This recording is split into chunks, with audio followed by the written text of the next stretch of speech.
Get your likes out of the way. Get your, in my case. Like.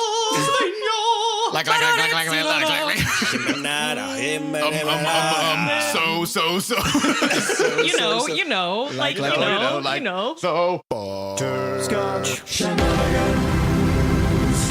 Hey everybody, welcome to episode 64 of Coffee with Butterscotch, the game dev comedy podcast of Butterscotch Shenanigans. I'm Seth, and I'm the games programmer. I'm Adam, and I throw bits through intertubes. I'm Sam. I'm Carolyn. I scream about video games. And today is September 13th, 2016. 13th, as Seth was saying earlier. Because it was named after Thor, the Lord of the bearer of great 13. Hammers. Yes. And warning, anything can happen on this show. There's going to be profanity, cursing, lewdness, shrewdness.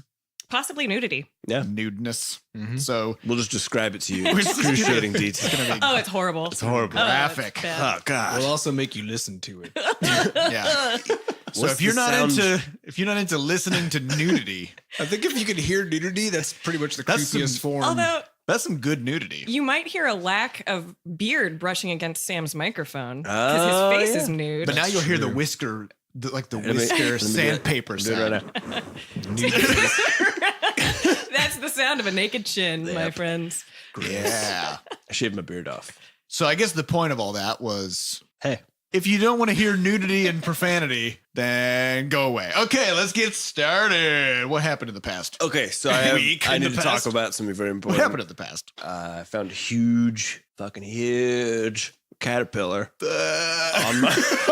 on my welcome mat when my fiance and I got home from some Halloween decor shopping. Did it say anything to you? Was it sending you a message? I think it was, because it was on my welcome mat. So I was it smoking a hookah? That would have been amazing. A tiny caterpillar hookah. You. I'm assuming this is a reference. It's a reference to Alice in Wonderland. Come on. I get the reference. All right. Okay. I did. Go on. Anyway, so we arrive home and this huge caterpillar is taking up residence on the welcome mat, which, being a human, I naturally assume means this is mine now. So obviously. The mat you're talking about? The living animal. Okay. So I go inside, get a Tupperware, start stabbing holes in it. And the caterpillar? And you also stab holes in the Tupperware to make a little terrarium, which is what we used to do as kids all the time, and then bring this thing inside. And meanwhile, I play that game that we talked about a while ago with our druid dad, where I took a picture of it, sent him a picture, and I said, "Dad, what's this?" And then within 2 minutes, he texts me back he actually name. guessed the correct species name, as well as what it needed to eat, why it was probably on the welcome mat, which is apparently because it was done eating and it was about to cocoon. So it was trying to find a place to cocoon, which is the only reason why they're on the ground. Why would the welcome mat be? It probably fell out of there's a Japanese maple and it eats maple leaves. It eats any hardwood tree leaves. So it probably. So he was probably like, oh yeah, I'm assuming there's a Japanese maple nearby because that's the only circumstance in which a caterpillar would be on a welcome mat. Basically, yes, that's exactly right. Also, it was just looking for a nice warm place to live. Yeah. So which it found. So I provided that, and it's currently it scoped out the terrarium I made for it, which is just a little like 4x4 Tupperware box full of leaves and grass. Very perfect. The tiny hookah you carved. I assume. For when it gets a little riled up, it needs to calm down. And and it just curled up in there, and then so it kind of scoped out the area for a while, and then curled up under some leaves and hasn't moved, which is perfect because either it's dead or it's morphin' time. Which, by the way, is the weirdest shit when you think about it, because caterpillars completely melt. They liquefy. They liquefy inside the cocoon and reassemble themselves into something else entirely. That's so fucking cool. Isn't that how Star Trek works with like the teleporters? Yeah, you get decomposed. Well, not decomposed. You get departiculated, basically, and so your pattern, your self becomes a digital pattern or something like that. So you die. And then you're reformed, and that's why Scotty didn't. Well, ever... you're not reformed. Some copy of you is with your exact set of memories, and Do they send the same particles, or do they disassemble you? You're dead. They find other particles somewhere else and reassemble them. I think that's how it works. Yeah, which means you died. Yeah, you super died. But and that's also casual about it. Yeah, that's why there's really awesome, weird plots that happen with the teleportation stuff. Because there's one where, spoiler alert, in Voyager, 2 people became 1 person, and it was so fucking weird. Were Did they split them somehow? Were they some kind of mutated horrible monster? Oh, it was like the Capri Sun? Yeah. No, I wish it was like the Capri Sun. But it was like these 2 people just like, it was 2 different species of people, and it was 2 completely different personalities, and they just like merged into one single human. And it was really weird for that person's wife. One of their wives. Do they ever clone themselves using that technology? I don't. Not that I'm aware. I was reading something about you can this. just make as many copies as you want. Because I always found this is a fascinating philosophical argument of if you get deconstructed and a copy of you comes into existence that has all of your memories and everybody else talking to that person, is 100% convinced that that's you. And so is it. Yes, and it is convinced that it was you. Yeah. And because it remembers your entire life leading up to the teleportation moment, then did you die? Well, yeah, because you could also clone that person. Because you could have made because apparently there's some episode I just remember the episode where of Star there's a Trek, malfunction and it makes copies of people instead of teleporting them. Yeah. Yeah. Well, there's an episode of Star Trek, spoiler, in TNG where there is a point at which one person is split into 2. And they don't discover that until years later when they rescue the abandoned person from this like space station from a decade ago. And they realize they have the exact same memories up until that point when they were split. And then they became completely different people. So it's not a teleporter. It's a human copier. It's a human copier. It's a human copier. Then you murder one person. Right. Yeah. Yeah. Actually, but you murder people twice because But does it count murder as the person, make a copy of them somewhere else, then murder that one When you a new bring 'em copy back. of it on the other side. Again. But does that count as murder? Is my question. I mean, you killed the shit out of somebody. Yeah, but you also But you broke them. even, right? Because you Yeah. replaced them with a copy, so it's fine, right? So is that like if you shred a piece of paper that you photocopied, you haven't actually shredded? It's kind of like I think it would be like putting a piece of paper in a copier that copies and shreds, right? You It copies as it shreds. Yes. It makes so like at the end of the day, you still got a piece of paper that looks exactly like the one you started with, so Yeah. it's fine, right? And so you're saying in that scenario, you did not murder one piece of paper. Have you ever seen What the if movie? you just shred? No, I'm saying it doesn't matter that you did. Yeah. Okay. That's what I'm saying. It's not murder anymore. It's something else that we don't have a word for. Have you seen the movie Pretty sure Primer? it's just straight up murder. Yes. Where it Primer's just good. it becomes just straight up murder. Primer? Yeah. All right. Yeah. It's weird. It's good. All right. This is all about spoilers. Everybody go watch it. It's kind of mind boggling. So yeah, how's the caterpillar doing anyway? So we named him Lenny. He's a Saturnidae moth, which turns out to be one of a few species of gigantic moths. What are you going to name it when it metamorphoses? Kravitz? Are you gonna train it? I'm going to train it. I'm going to bring it to the gym. There's a Pokemon Go stop. Yep. I'm going to go throw down. Bring your giant moth. He's a bug type, obviously. Go fuck some shit up. Yeah, so he's all curled up. We checked in on him. He is changing color a little bit. So I'm assuming He's either rotting. He's either rotting or he's cocoon. I can't tell. They form like a hard brown. Because some of them bag. stitch a thing. Yeah, they don't spin a silk thing. So their outer layer actually they like sort of turn into a bag, which is and weird. then they melt, So and then they melt inside of it and turn into something else. And I can't remember. I'm pretty sure there's a few studies that they've been done where they tried to see if essentially the conditioned responses that they got, that they could condition caterpillars to respond to something poorly. If caterpillars learn? Well, no. if it they maintained remember stuff? Well, yeah. But it was a yes. What can you teach a caterpillar? I don't know, but probably something about just shocking the shit out of them when they stand on something. That's what they always do. They're like, we need to teach Here's this some animal. cocaine. Let's electrocute. That's your pretty typical lab experiment. Yeah. Yeah. Every time I've been experimenting, that's exactly how it works. Yep. Here's some Cocaine and cocaine. electric shocks. Here we go. But yeah, so apparently they do remember.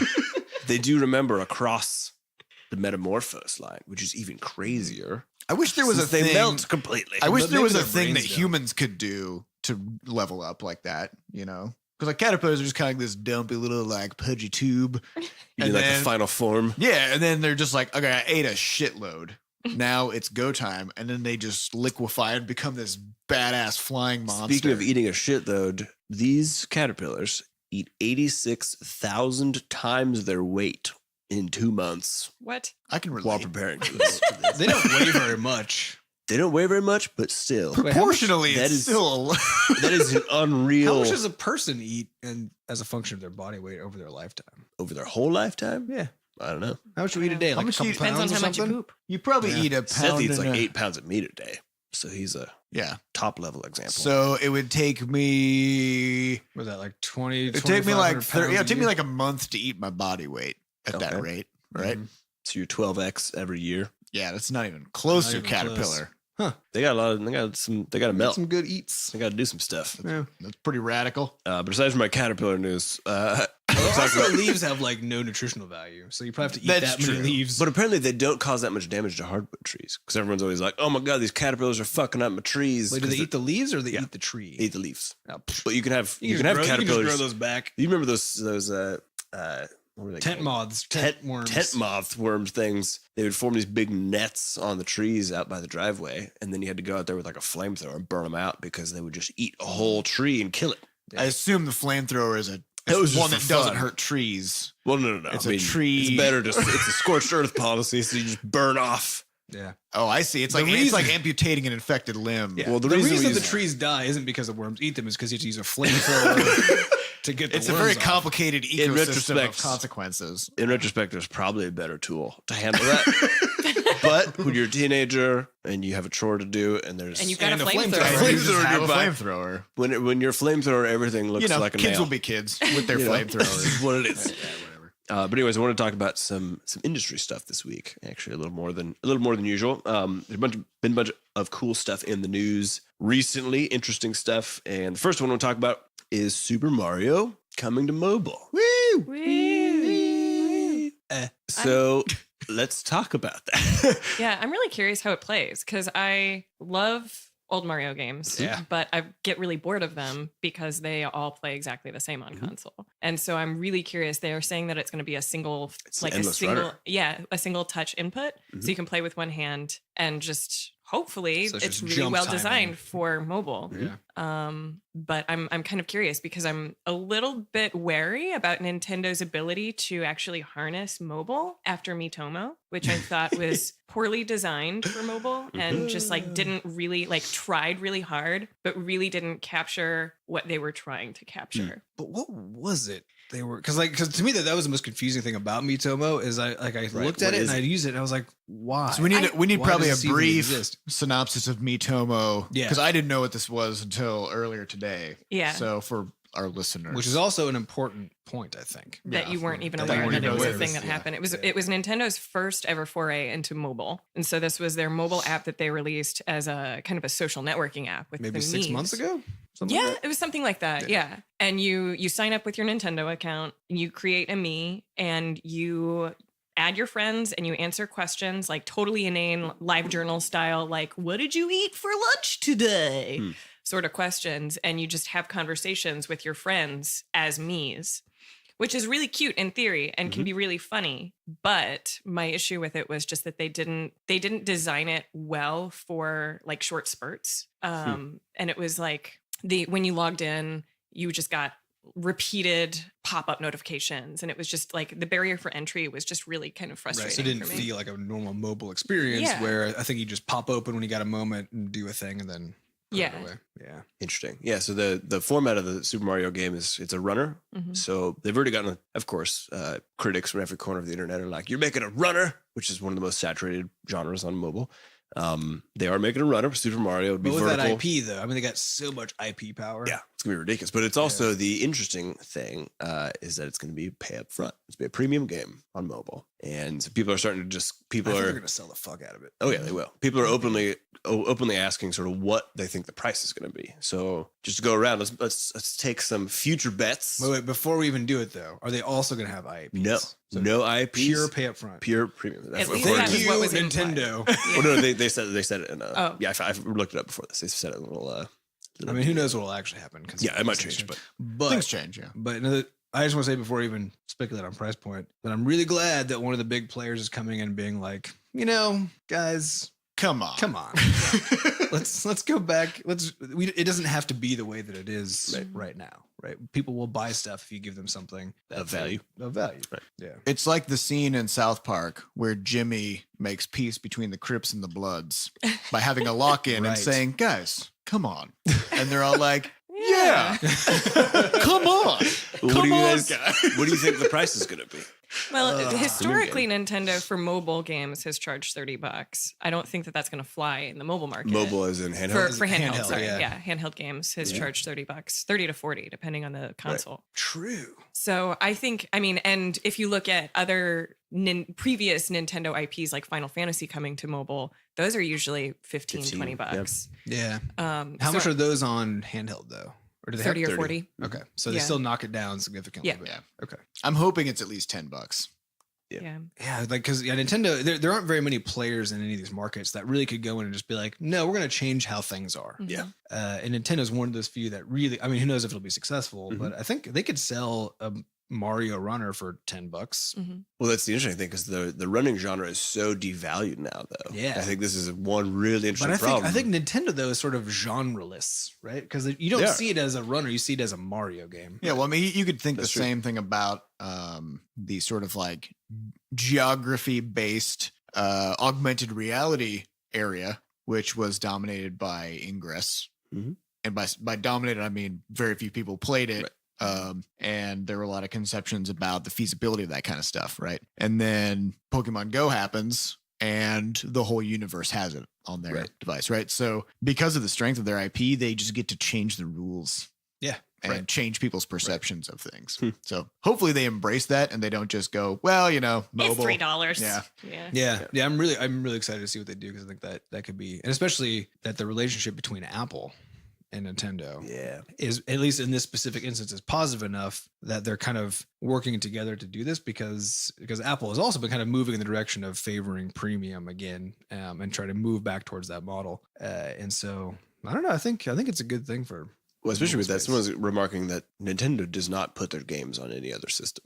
Yeah. And this is like Mario is the Nintendo core IP. Yeah, it's a big move. Yeah. So I do really hope it goes well for just this whole slate of reasons, but also because it could help open up the premium marketplace. And also make Nintendo maybe a little friendlier to cross-platform stuff. Which would be good. Which in turn maybe will make PlayStation and Xbox and everybody a little friendlier towards cross-platform because, as we talked about previously, that just makes less and less sense over time, and players are increasingly confused by cross-platform restrictions. Right. Yeah. There's plenty of room in the market for multiple platforms, to be successful. So yeah, absolutely. Yeah. Next thing I want to talk about, speaking of platforms and their shenanigans, Steam had a huge update where they changed how they handle review scores. So do we know when that change is effective? I think it already happened. Okay. I think they just did it as they Steam tend to do. style. Nice. So let's first back up and talk about what from a game developer standpoint is the importance of those reviews, so that people know why it is that this is. We should anything say what the change is also. Yeah. So well, one of you just take the piece as far as like Sure, yeah. Steam reviews. Why do they matter to us? Okay, so before we talk about what they did, we're going to talk about what the effect was on, right? Which was on Steam reviews. They changed how the Steam review things are converted into sort of player review scores on Steam. So the value of reviews is that, as far as we know, one of the indicators that other players, if they haven't bought a game yet, take when they go look at like a Steam store page or anybody's store page is what other players think about the game, which they get by either reading reviews if they want to spend the time doing that. Who knows how many actually do, or more likely just going and looking at the review overall sort of total score, whether it's overall positive or mixed or negative, to decide if they want to buy this thing. And how many other people are playing. Exactly. Because they will see how many people left scores and then what the kind of average of that score was. So we've talked at length about other platforms and how kind of shitty these systems tend to be for lots of reasons. But what Valve did was they were approaching a different piece of the problem than what the typical one is we talk about. So for them, they were noting that, so I guess the other thing that Steam does is they allow developers to sell keys to games outside of their own platform. Which Or means give we keys can away. Or give keys away. So we can actually generate 10,000 codes and sell them on our own site or sell them through Humble. That's how Humble runs. It's how GOG and these other stores, if you sell a Steam key through them. Yep. It's also how Or importantly, we could give it to somebody and be like, hey, I'll give you a free Steam key if you go leave me a nice review on my game. Yeah. Which happens. And so basically what Valve statisticians had noticed was that the review scores for keys coming from outside of Steam tended to be significantly higher than those coming from within Steam. And they interpreted this as evidence that people were kind of manipulating review scores by doing something, giving away free keys, bribes, basically, right? And there are services, this exists on mobile already, it has for a long time, where you can pay to get positive reviews. Yeah, we've been solicited by these companies on. Yeah, and we also were accused of it with Crashlands because our game score is so high. Everyone's like, you totally paid for reviews. We're like, no, we didn't. We did not have enough money to get that many positive reviews. It's very flattering that you think we cheated. Exactly. Exactly. But it does also happen for real. And this is a mechanism by which, especially on mobile, because those are so chart dominated, that new games take a whole bunch of money and throw it at these companies to get basically chart boosted up to the top, right? So that they can try. I'm not saying that the company Chart Boost does that. That's the name of that company. Not just an unfortunate coincidence. I get why they're named that now. Yeah, it does make sense though, right? And that's what they try to do, is they try to get you to the top, presumably using non-nefarious means, legal and ethical means. Exactly. Yeah. And so anyway, so this is kind of the ecosystem that Steam keys live in. And the review scores. And so anyway, so Steam noticed that this was happening, and they thought, okay, this is a problem because it implies to us that people are manipulating game launches by getting a whole bunch of early reviews, which, as far as we can tell from the outside, Steam takes into consideration when deciding how much to feature your game. So if you have lots of really early, really positive reviews, then you're more likely to get more featuring. Makes it sticky. It makes it sticky. And also that's done always at the expense of other games, because only so many games can be shown to people at once, right? And so as a means of fairness, they need to make sure that these things are legit. And so their strategy was to say, okay, because this seems to be a problem, we're no longer going to count review scores towards, or reviews towards, the review score in the case that those come from outside the store. Right. Which means that you can no longer give away keys in return for positive reviews, which is a good thing. But it also means that any keys you sell externally, like through Humble or through your own site or whatever, in a legitimate way, also don't count. Yeah, including the ones that we sell individually if we're at, say, a convention or something. Which are likely to provide better reviews because those people have met us and have played the demo, probably. Yeah. Yep. They have just positive feelings toward the game. And right. And so it's one of those situations where, so the platform just suddenly moved on this. This is one important thing to know. And this is what a lot of times developers complain about with the platform holders, is that they often just do a thing without necessarily saying, hey, we're about to do this, or getting any sort of There's no town hall meeting. Yeah, there's no town hall, which is fine, but it tends to throw people into a bit of a tailspin, because it can suddenly mess up your day. If it's the case that you have, for example, kickstarted a game, if you had, say, 14,000 backers or something who you gave keys to, those keys no longer count toward your review. Yeah, that's absolutely right. And most importantly, those people already have your game, which means they're not going to buy it. Like, those are the people who are most in your game and who will buy it, etc. And they're now they can't provide a review score because you've already given them. Yeah, the important note here, people who are pumped about it and who probably will leave a positive review. Right. And the important note is that you can still write a review, right? So you're not blocked out of the review system. It's just that your review does not count toward the percentage that people see in the overall aggregate at the top of the game page. And so a lot of indie devs in particular have come out being like, hey, essentially, okay, it's fine that you did this, but we need at least a better system to be able to account for these things. Because it's really interesting. So if you request keys, you often give a purpose for your keys, right? Yeah. Through Steam. And so I could foresee another sort of down the line branch of this happening where you say, okay, I'm giving these to Humble or whatever else. Like, these keys are for Humble. And then those keys, because Valve could presumably have that database of keys in the back as far as who they're belonging to, that they could then count those as legitimate purchases. Them. Yeah, it assumes honesty. And so we've talked about this quite a bit, where there's always a lot of cool features in games or even in platforms or whatever else that you really want to do and really want to give people access to. But no matter what, you have to take in that really annoying question of how is it that people are going to abuse this thing? Yeah. And this happens. You can't do stuff. Right. And Steam's, they'll have difficulties like any review thing does of having review bombing happen, where a small contingent of the player base will get very upset about something and potentially just go and completely drop a game's review score. Right. Because the game is already reviewed by a very small percentage of the player base. So it just takes a vocal other small percentage of people to come in and crash it. And so there's been a lot of people have been trying to figure out how to even do review systems in a way that actually works. It's fair to say that everyone is doing a bad job. Yeah. It happens to be one of those systems that seems like maybe it's just a bad. Well, no, it looks to me like everybody cloned the same system. Yeah. Without ever thinking, is this a good system? Yeah. Could this be better? They just cloned it, and then everybody has the same shit. And to me, actually, Steam is one of the best because of how simple the system is. It's just thumbs up and thumbs down. Would recommend, would not recommend. Exactly. Yeah. So it's very clear. Like when you, as a reviewer, are writing a thing, yeah, you can complain about specific features and so on, but in the end, it collapses down into a very clear idea, which is, do you think other people should play this game? Right. Where on the mobile platform or anything that has a 5-star review system, right? The fucking numbers don't mean anything. What those Players stars don't know mean is completely independent of everything. Yeah. Right. And so 3 stars because I couldn't get past the first level. Exactly. Right. Yeah.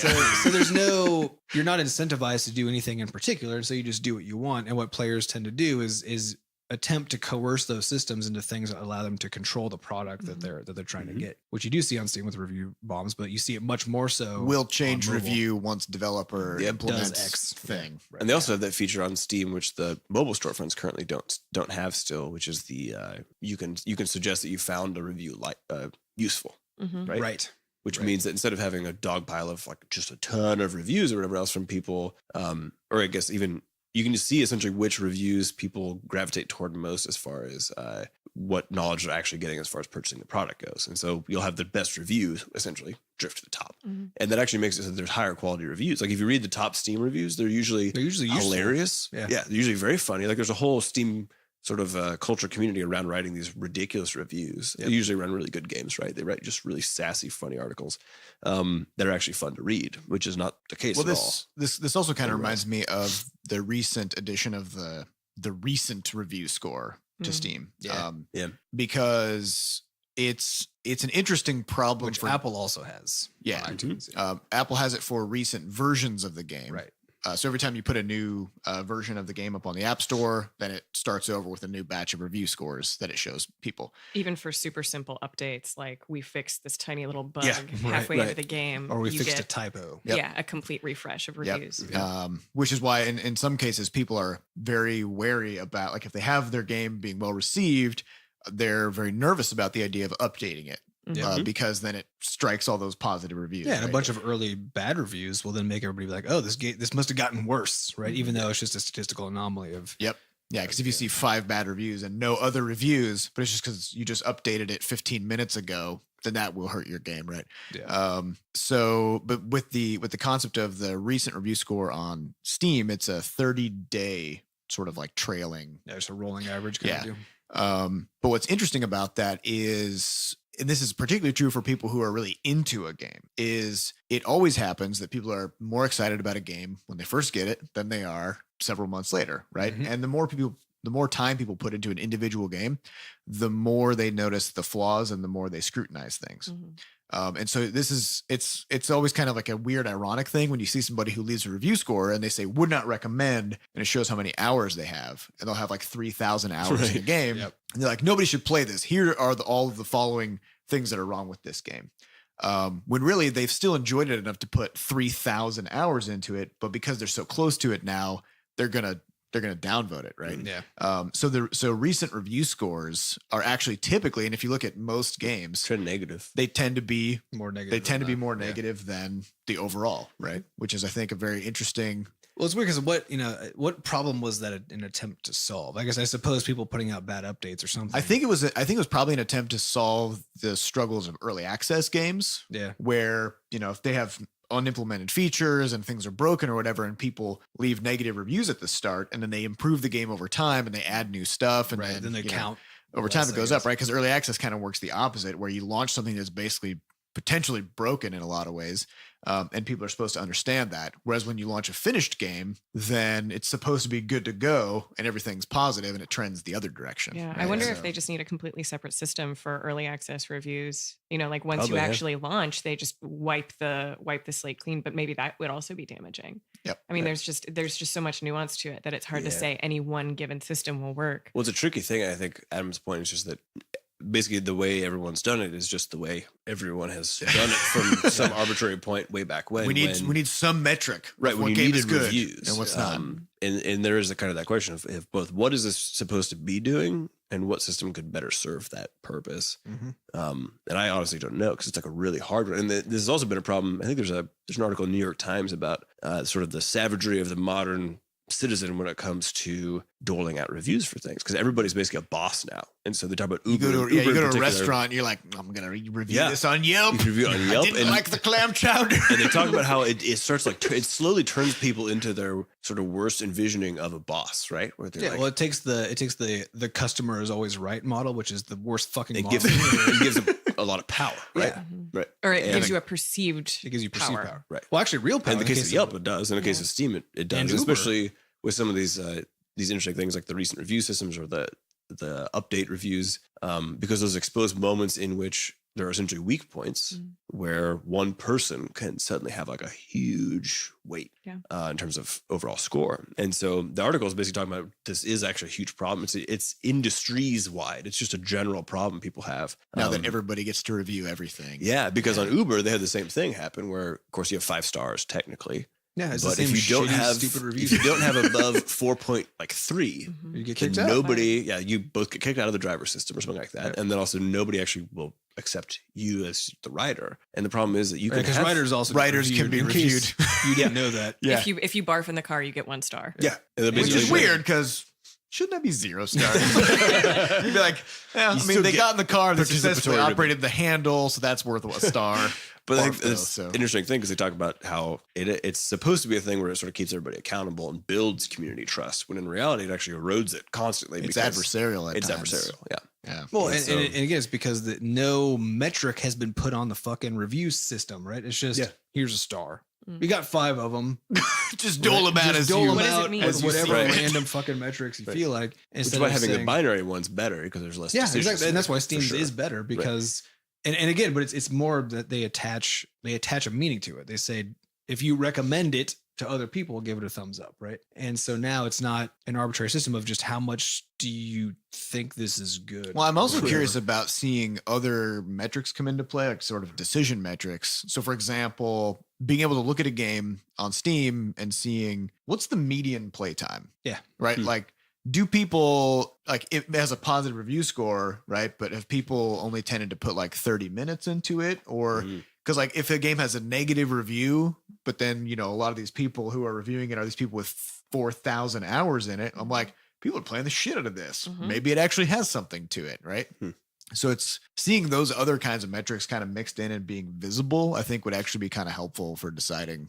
Yeah. Well, and then also having a review system, if you're going to have something with more than one point of just like recommend or don't, then actually have a metric, a true value associated with that thing so that you can decide what that means. So like just things like, does it crash repeatedly? Yes or no? Yes or no. Right?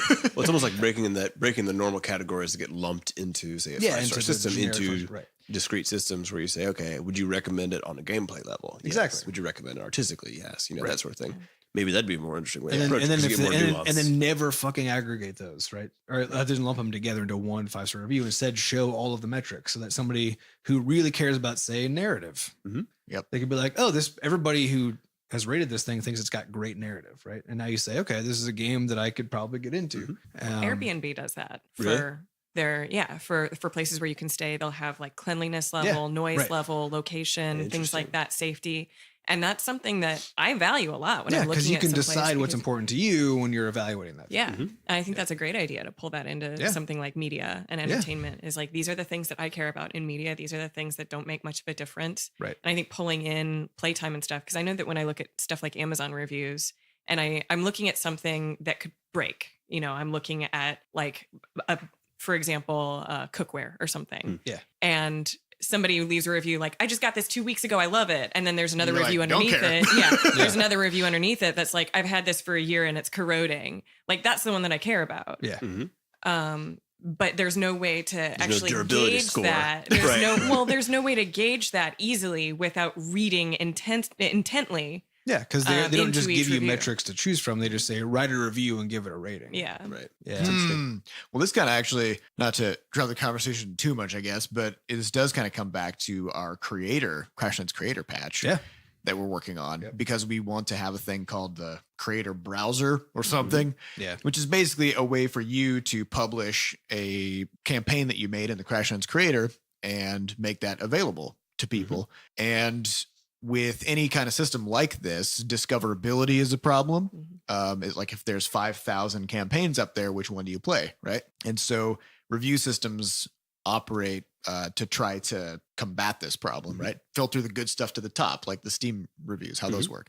But if your review system is arbitrary or unclear or bad, then it doesn't even solve that problem, and it muddies the waters of helping people trying to figure out what is good. So you're saying we're actually gonna have to solve this problem. We're gonna have to in like 3 weeks. Like we're sort of armchair quarterbacking here, right? But what do you do? I mean, I already coded this thing. This thing exists. Yeah. So we have some ideas, and what it has is you can leave two kinds of feedback. It's either you leave praise or you leave a suggestion, right? And in the box, before you even can type anything, the placeholder text tells you to be nice, right? And I'm going to be implementing a bot that just works in the back end, that if you're a person who leaves a whole bunch of suggestions and never any praise, it's just going to stop taking your feedback, right? Because you're now a negative person. You're just marching around. Yeah. And then we'll probably delete all of your previous comments. And this will just all be automatically happening in the background, because we want to keep the thing to be a useful, productive space where those comments are productive and valuable to the community.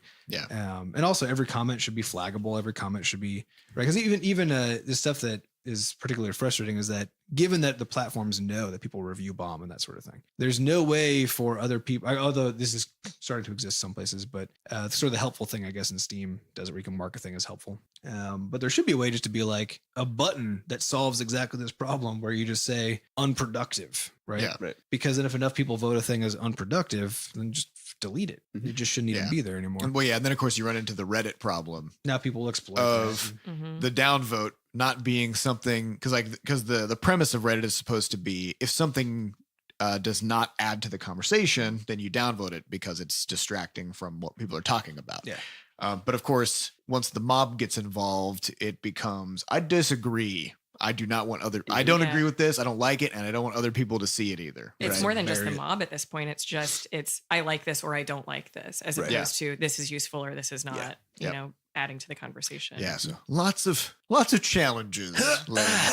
Yeah, it totally feeds in. I mean, like there's a greater discussion that's hugely important, but really hard to broach, of just how do you build a positive community in general, especially in entertainment, where people tend to lean toward critical and tend to lean toward cynical and negative. And I think it's really interesting, and I'm really curious to see how the creator rating system works and does, because it's something that you don't see very often, that kind of approach. And to see whether or not it actually fosters the positive environment that we want it to foster is going to be really fascinating, and could potentially help shape the way other people incorporate rating systems into their, if it works. Yeah. And I think one of the things there that to me is really interesting, that we've also talked about a bit in the past, but that part of the reason for all of this happening is that all of these platforms where you can comment on stuff have basically, not necessarily even explicitly, but definitely implicitly stated that your opinion is important here. No matter what garbage you throw at us, it's important, right? And I think having a platform that doesn't do that actually says there's a purpose to this, right? And frames it as this is for you to build the community in a constructive way. And so and we literally just will throw away your comment if it's garbage, right? You don't get to just put garbage on here and have us freedom of speech. Yeah, exactly. Yeah, there's no there is no freedom of speech or there doesn't need to be freedom of speech in a private community. And there shouldn't be, because why would that be a thing, right? You can't. When the only people who screech freedom of speech are screeching it so that they can have their shitty. It's never nice people who are like, hey, I really wanted to say a super nice thing, but you wouldn't let me. Freedom of speech. It's always interesting. Ask who the argument's coming from the majority of the time, and usually. Yeah. Well, it's also the case that it's there are several ways to approach a conversation. And if you're coming into a community who you disagree with about some certain like fundamental things, and a lot of times, if you come in there and you say, hey, I don't agree with you on this,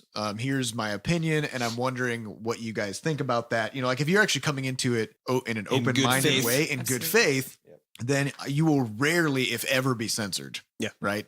In any community, right? Because people take that as like, oh, like this person is genuinely interested in learning, and it's a teaching moment. It's a teaching opportunity for us to educate them about what we believe and what we think, right? Except the one exception where people frequently come in posing as they're doing it in good faith, but actually doing it in bad faith, and then they start causing that community start a fight. Yeah, well, and then causing that community to just assume everybody is coming in bad faith. Yeah, which you see happening a lot, especially in social justice warrior situations, right? Where there are communities who are trying to provide positive spaces and stuff, and then people come in and start questioning it at first as if they're like, I don't get it. Can you help me understand? But then it quickly becomes actually no, they do. Right. They have an agenda here. There's interesting. I think there's an interesting line to ride on a lot of this stuff because it's hard when someone's kind of being an asshole. Not so much that you could just be like banned. That's the easy situation.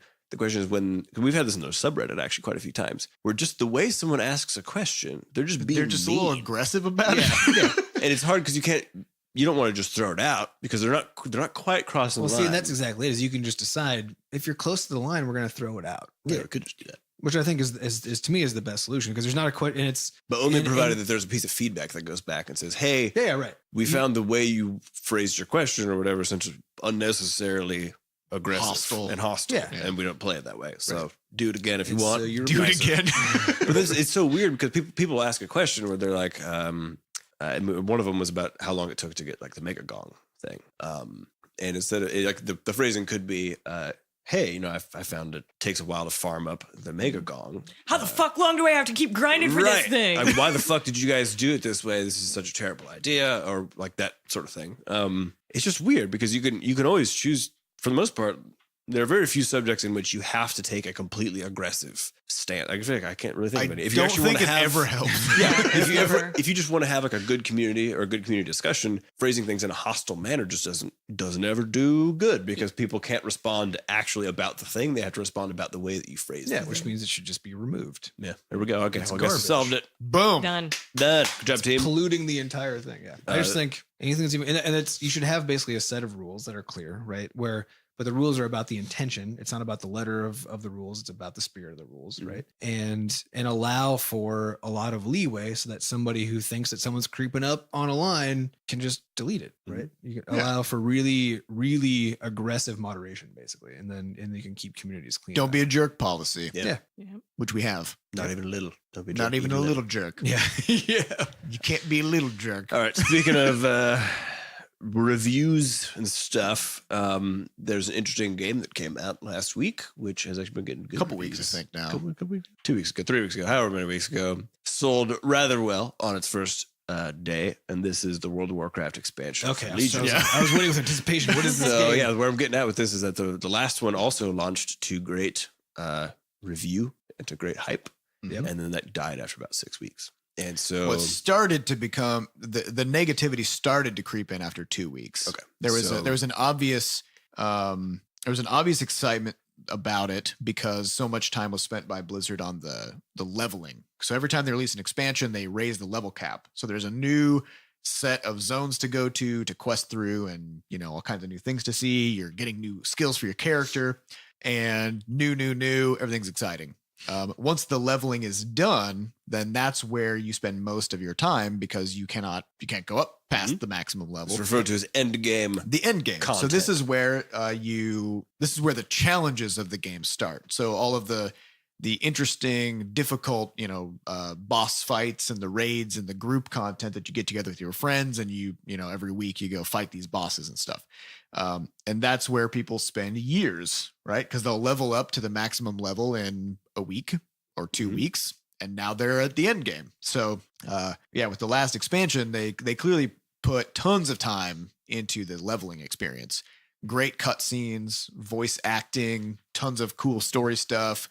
Great zones, lots of dynamic things to do where like instead of just, go kill 10 boars, it's like, escort this person and like jump in a tank and then like drive it through and there's a big army and there's crazy shit happening and explosions. So it's a bit more of a spectacle. There was a lot of spectacle in the leveling, but it was clear that they allocated most of their resources into that. And then once the end game started and people settled in and the excitement died down, people were like, there's nothing here. There's nothing to do. Like they forgot to put the ending on, right? And so we're now sort of hitting that 2 week mark. And so I decided to pick up the game over the weekend and give it a play. So I'm still in the leveling stage. So for me, it's very it's still exciting. Fun, yeah. It's very exciting and new, and but the reason I was going to wait for a while before picking it up to see what the response was, because I was like, if it turns out like last time, then that's a huge bummer, right? But at the same time, so many people are hyped about it that I have people coming back to play who I haven't played games with in like 8 or 10 years because they stopped playing, back in 2008 or 2007 or something. So I was like, if it doesn't turn out well, then these people aren't going to be playing a couple weeks from now because they'll just be bored and they'll stop. Right. And then I will have missed that one time in an 8-year span that I would have gotten to actually like play games with them again. Just saying the entry fee is worth it alone for just 2 or 3 just to weeks like, of good times. Yeah. But then it's weird to me, the idea that if you have a blast, like you play this thing for 2 weeks, and when we say play this thing, this is World of Warcraft. That means like fucking 6 hours a day for 2 weeks, right? You so can you really play play the it. shit out of this game, and then you get to like the end of all this awesome, amazing stuff, with this great experience of playing with all your friends you haven't seen in 10 years or so, and then at the end you're like, and then you get to literally the end of the game, which for anything except for something like World of Warcraft means you go play something else now, which is fine, right? You just go play another goddamn game. But for some reason with World of Warcraft, if they didn't provide stuff that satisfies your like grinding there's a lot of need for that Skinner box. Well, there's a lot of interesting things at play. I think it's a lot of people started gaming through World of Warcraft, right? And they don't view themselves as gamers. They don't play games. Right. World of Warcraft is their they play World of Warcraft. They got into it through that, and that's the only game they play. It's the only game they know how to play. It's the only game they care about. And there's a huge social aspect to it, which is, playing with all your friends and then being like, no, I'm going to go play Rocket League now, right? Now you have to convince everybody, hey, could you go, like, do you want to buy this game? Do you buy this game? Do you have a controller? What's your Steam ID? Like you got to suddenly coordinate all this crap. Right. Oh, when are you going to be on? Like, let's organize this.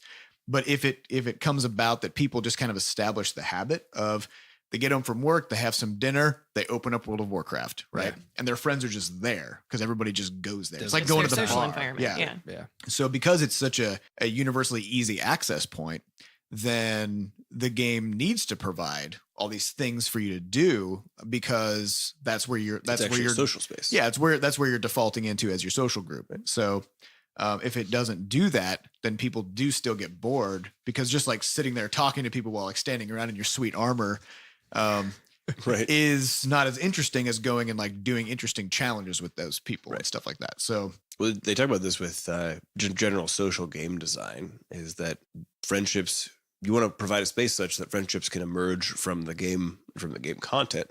And the problem basically is in any multiplayer space is that if it's a game that has an end, which the previous expansion basically did. Yeah. Whereas that's essentially what happened. Right. Whereas all the previous ones, you could essentially go keep on hanging out with your friends you met in that context. It's very hard to move those people into a different context. It's like when you have your work friends and you try to mash them up with like your hiking buddies or something. Yep. And there's always, anytime you try to merge your groups together, oftentimes there's a bit of conflict, a bit of grind, and oftentimes you can't actually effectively do it. So because people in different contexts are different. I've had friends who I'm still friends with, who I've known since 2005, 2004, who I met playing World of Warcraft, and I will probably have spent hundreds and hundreds and hundreds of hours playing with these people in World of Warcraft, if not even thousands by this point. And when I try to get them to play another game, I can barely get 10 minutes out of them before they just get bored and go back and do whatever, right? So it's context dependent. Exactly. Yeah. Yep. And so, that's why it's like, it's this exciting moment. The game just came out. Everybody's back. Everybody's playing. So I guess I can't say anything good or bad about it. Like, it's super fun right now, but that's not what it's about, right? It's about creating a long-term social experience. And so time will tell whether or not it's going to actually succeed at that this time. So, yeah. But anyway, we'll see. Verdict is out. Let's take some questions. Cool. Okay. So questions going to come from podcast.bscotch.net. You could ask them with the Bscotch ID to get a cool coffee with Butterscotch perk or not, and just be anonymous. It's cool too. And we go through the questions every week, pick some of the good ones, read them, and then throw our opinions into the ether. A couple of our cents. Couple of our pennies. Yeah. So the first question comes from Scalaplexis, who asks, I just found your bundle of joy on Humble Bundle. Do you plan on releasing any other games like Gerblins? I really want to play that game. I hope PAX went well for you guys and gal. Gerblins. Yeah. So the question is, do you plan on releasing any other games like Gerblins? Like As in a game like Gerblins or actually Gerblins? As source code or actually game? Actually, as game actual. What was the Gerblin sequel name we came up with yesterday? The Gerbleginning. The Gerblining. The Gerblinings? The Blurglinning. Gerblins 2, the Gerblinning. The Gerblinning. The Blurginning. The Blurginning. Yeah. We've actually been tossing around trying to figure out how exactly to publish smaller games under the Butterscotch umbrella now. Because it's fun. It's super fun to crank out a game and kick it out the door, not give a damn. Not giving a fuck. So we do need to figure out how to do it. So maybe we will I don't know. Gerblins. No guarantees. Who's No to guarantee. say? That's right. PR hero. Yeah. No promises, but maybe. All right, next question comes from Hawks Rock 250. What was your favorite moment at PAX and why? Would you like a butterscotch candy? Yeah, Carol had this just pocket full of butterscotches. People come walking by and she just like creepily whip one out and just hold it and just stare them down. I wore an old lady sweater and just like filled my pockets and just like I'd hear somebody be like, butterscotch shenanigans. What is that? I'd just turn around, look them in the eye and go, would you like a butterscotch candy?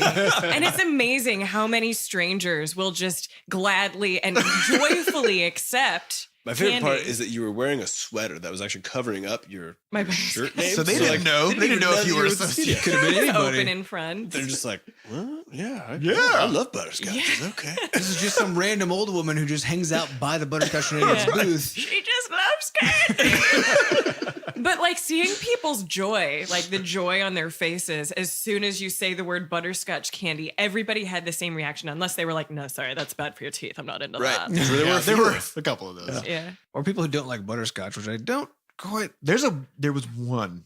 Yeah, well, I've heard there a were a few, couple. yeah. I had one. They come in and they'd be like, butterscotch shenanigans. And we're like, yeah. And they're like, I don't like butterscotch.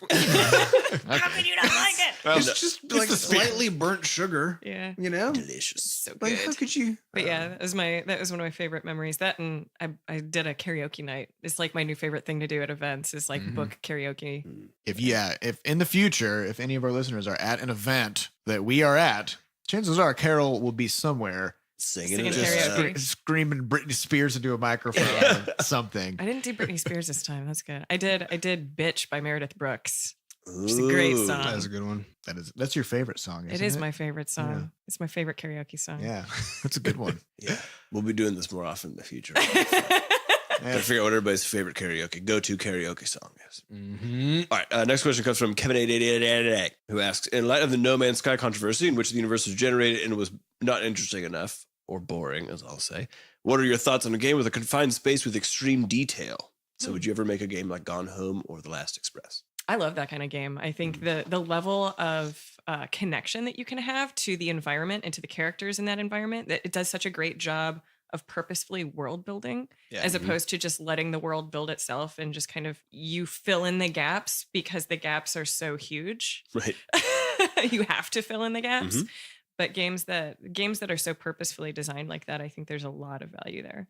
So I had a funny conversation with Sure yesterday because we go to the gym to ride the game train. Mm-hmm. And we saw there's a machine there that had these cables and it has adjustable arms and you could just kind of like adjust it and swing them around in all these different ways.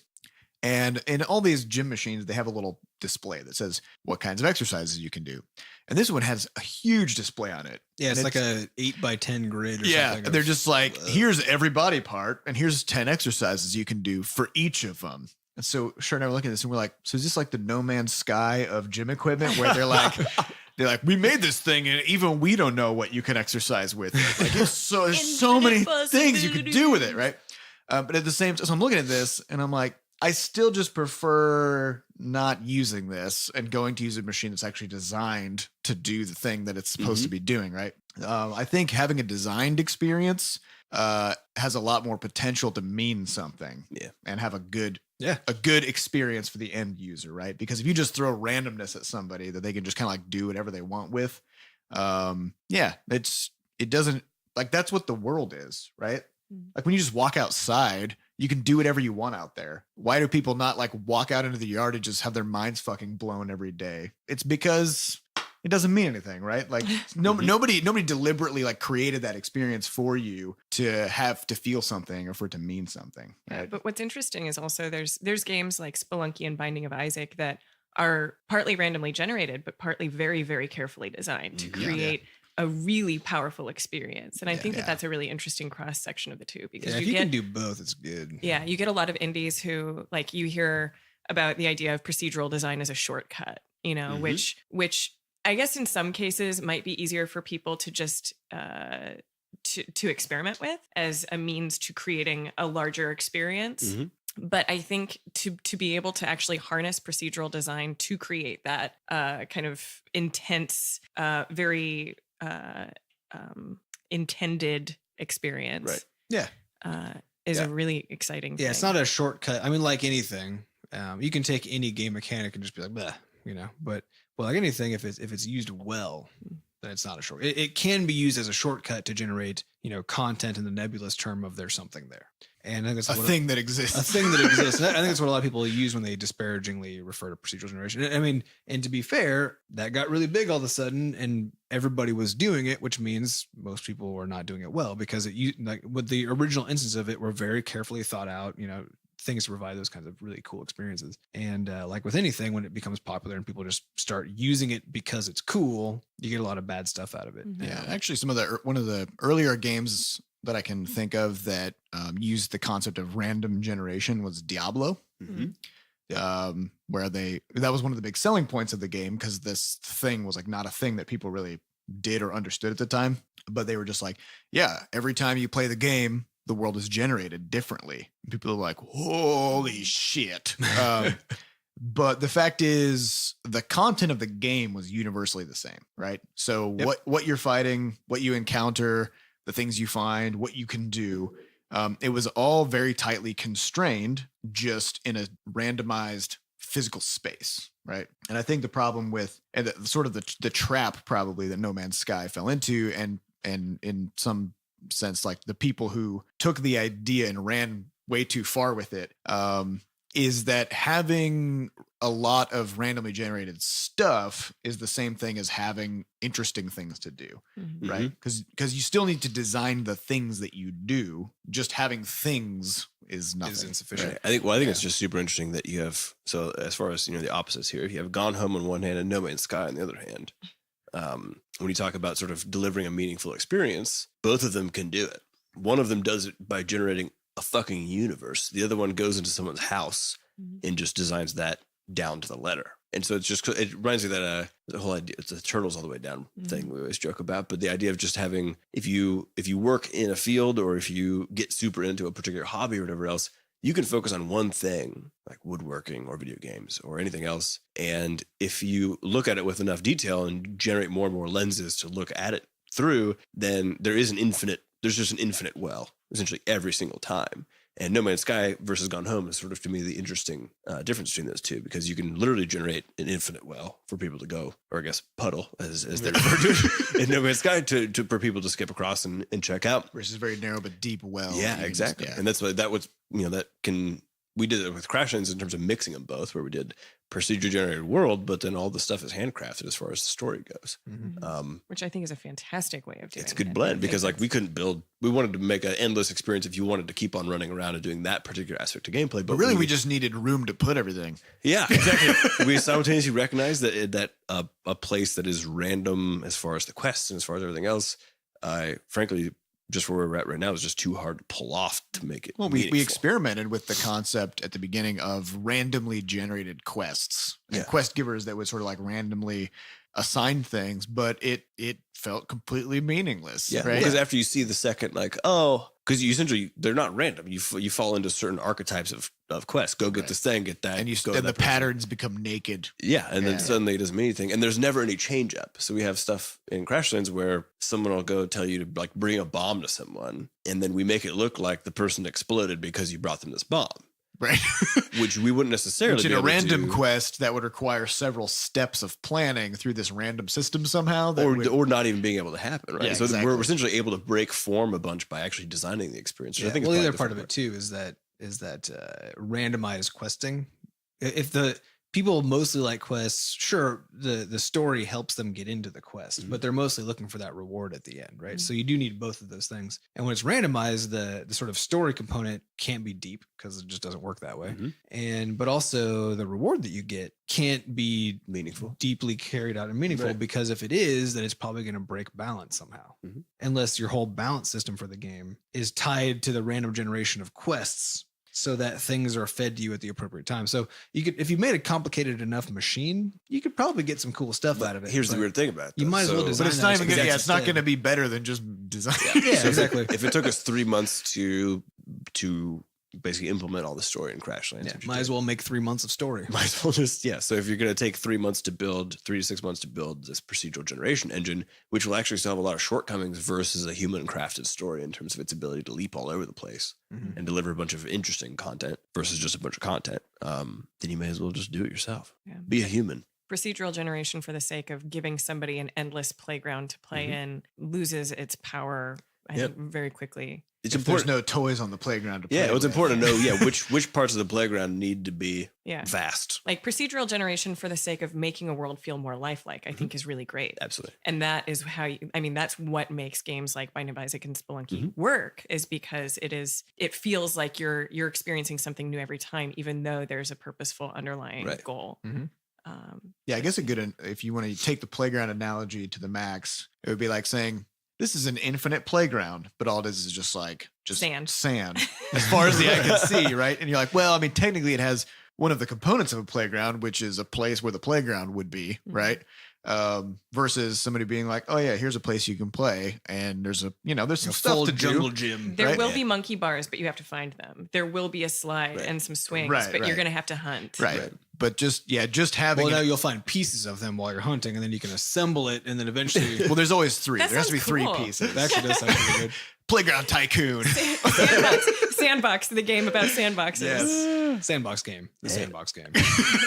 Now that we've struck gold, we need to get to work on this idea. So thanks everybody for listening to Coffee with Butterscotch. Give this a share. Give it a shout out to your buddies who are interested in game dev, indie games industry stuff in general. Or caterpillars. Subscribe to us on whatever you listen to podcasts on. Leave us a little thumb up thingy. Because as we know, rating systems are reliable and super good. But actually, it does help us a lot. It does help. Yeah. So just go ahead and give us 5 stars or thumbs. 5 thumbs if possible. 5 arbitrary thumbs. Or 8. Whatever. Yep. However 8 many thumbs. you can manage to get. Whatever the maximum is. Oh, God.